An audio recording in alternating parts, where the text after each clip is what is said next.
ginnaaw bi ñu leen nuyoo di leen dalalaat ak jàmm ci seen bi di Leader TV di wax ne bu leen fàtte abonné gannaaw loolu ñu ñëw ak yéen ci revue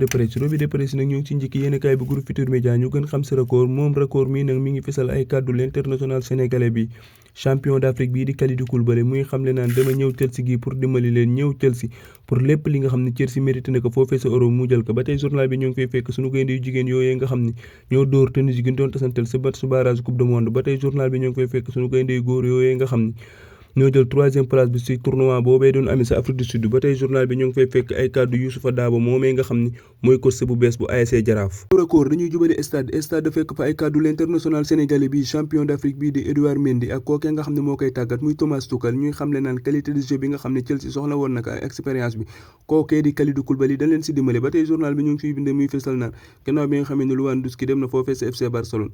kii di Sadio Mané moo remplacé Lewandowski ba tey journal bi ñu ngi fay fekk muy bind di fesal naan ay kàddu yooyu nga xam ne l'international sénégalais bii di Demba Ba moo ko biral Demba Ba nag mi ngi xam ne naan la saga des sénégalais à Chelsea gannaaw bi nga xamee ni Demba Ba moomee jaar na Chelsea googee def fa diir bu gàtt mais wane fa lu am solo kii di Demba Ba mu fa jógee kii di Djila Bourgi jaar na foofee sa Chelsea mais Djila Bourgi nag def fa échec gannaaw bi nga xamee ni kookooy di Mourinho moo leen doon tàggat gannaaw Djila Bourgi kii di Edouard Mendy jaar na foofee sa Chelsea mais Edouard Mendy nag dafa réussir moo tax journal bi mi ngi bind di fesal naan kii di Kalidou Koulibaly bu bëggee réussir foog mu suivre kookee di Edouard Mendy ba tey journal bi mi ngi bind di fesal naan kii di Kalidou Koulibaly moo remplacé John Terry mii nag ancien Chelsea la woon demoon na bay takk branchant bi foofee sa Chelsea. ginnaaw stade dañuy jubali réew mi quotidien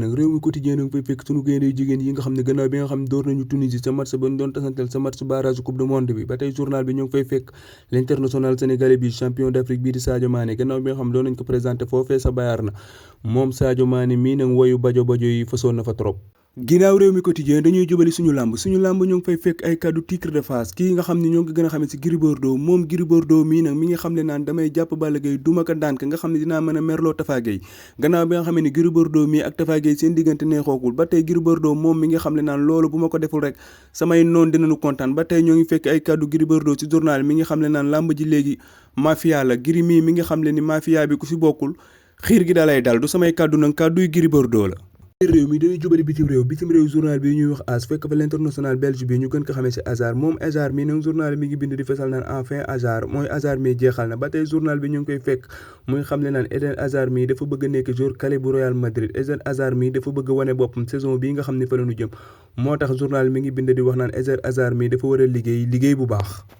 AS dañuy des foofee sa bitim réew journal bi ñuy wax Mundo Deportivo fekk fay kàddu l'international polonais bi ñu gën ko xamee ci Lewandowski ñu naan ka Lewa moom Lewandowski mi nag gannaaw bi nga xamee ne ma nga FC Barcelone googee mi ngi yëkkati ay kàddu naan dama ñëw FC Barcelone pour gagner fi ay titres ñëw FC Barcelone gi pour yëkkati club bi ba nga xam ne fu mu nekkoon mu delluwaat fa ba tey journal bi ñoo ngi fay fekk l'international français bi ñu gën ko xamee ci Jules Koundé mii nag